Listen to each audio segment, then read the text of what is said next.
Hello बच्चों, आइए प्रश्न को देखते हैं। जयंत बाबू एक टेलीविजन सेट 10% लाभ पर बेचते हैं। यदि क्रय मूल्य 10% कम और विक्रय मूल्य 180 रुपये कम होता तो जयंत बाबू को 20% लाभ होता। टेलीविजन सेट का क्रय मूल्य कितना है, लिखिए। प्रश्न को हल करने से पहले इसकी मुख्य अवधारणा के बारे में चर्चा कर लेनी है। मुख्य अवधारणा में सबसे पहली चीज हम लोग इस तरह से देख लेते हैं कि अगर विक्रय मूल्य ज्यादा होगा क्रय मूल्य से, विक्रय मूल्य ज्यादा होगा क्रय मूल्य से, तभी अपने को लाभ होने वाला है।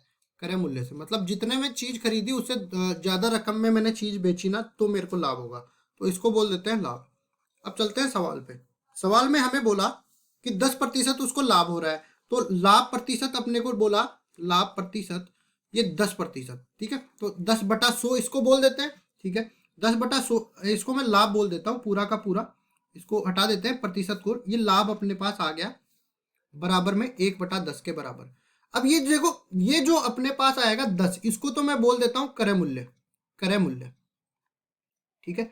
मतलब कि क्रय मूल्य डायरेक्ट में इधर बोलूँ 10, यहाँ पे कोई ना कोई ऐसा अचर गुणांक हम लोग ले लेते हैं, क्योंकि काट पीट के, जैसे मैंने 0 को 0 से काटा, पता नहीं कौन सी संख्या होगी, तो काट पीट के इसको x के बराबर मान लेते हैं।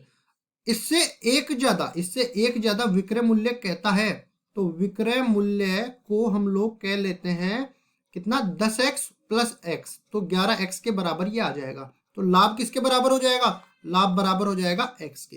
अब चलते हैं हम लोग आगे। नया, ये तो पुराना है, तो अब नया की बात करता हूं। तो नया क्रय मूल्य ये बोलता है कि जो पहले पुराना वाला क्रय मूल्य था उससे 10% कम हो गया, 10% कम हो गया। इसका मतलब है कि 10x में से घट जाएगा 10x का 10%, 10/100 अपने पास बन जाएगा। इसको सरल कर लेते हैं, तो कुल मिला के 10x माइनस में ये देखो सारा कट गया, x बच गया, और यहाँ पे 9x के बराबर आ जाएगा। मतलब कि नया क्रय मूल्य 9x के बराबर आ गया। अब नया विक्रय मूल्य भी देख लेते हैं। नया विक्रय मूल्य क्या कहता है कि जो पुराना वाला था उसमें से 180 रुपए कम हो गए। तो पुराना वाला कितना था, 11x, इसमें से 180 रुपए कम कर दिए, ठीक है जी। अब देखो विक्रय मूल्य आ गया, क्रय मूल्य आ गया, लाभ देख लेते हैं। तो अब नया लाभ देख लेते हैं। नया लाभ ये बराबर हो जाएगा 11x माइनस में 180, मतलब नया विक्रय मूल्य, और इसमें से घट जाएगा नया क्रय मूल्य। कुल मिला के 11x माइनस में 9x 2x के बराबर बच जाएगा, और माइनस में 180 ये बच जाएगा। अब देखिए, लाभ बटा में 2x माइनस में 180, नीचे भाग लग जाएगा क्रय मूल्य का। तो क्रय मूल्य, नया क्रय मूल्य कितना है, 9x, इसको मैं 100 से गुणा कर दूंगा तो लाभ प्रतिशत आ गया। और लाभ प्रतिशत पहले ही सवाल में कितना दे रखा है, 20%, ठीक है। तो 20% यहाँ पे आ गया।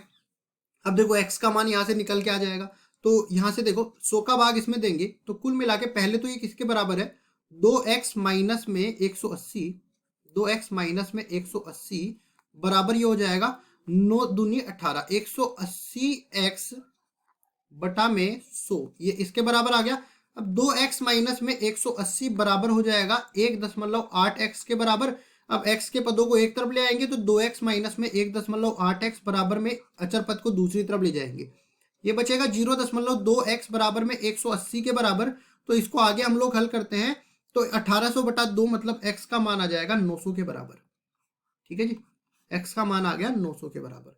अब हमें क्या चाहिए, हमें चाहिए कि क्रय मूल्य कितना है। क्रय मूल्य को हमने क्या माना था यहाँ पे, 10x के बराबर, तो यहाँ पे 900 को गुणा कर दे x से, सॉरी 10 से, क्योंकि देखो पुराना क्रय मूल्य किसके बराबर था, यहाँ पे हम लोग लिखेंगे क्रय मूल्य, ये हमने माना था कितना, 10x के बराबर। 10x के बराबर x का मान मिल गया 900 के बराबर, तो यहाँ पे 10x का मान मिल जाएगा 9000 के बराबर, 9000 रुपए। ये अपना आ गया जो क्रय मूल्य है उसका मान कितना है, 9000 रुपए, और यही हमारा उत्तर हो जाएगा।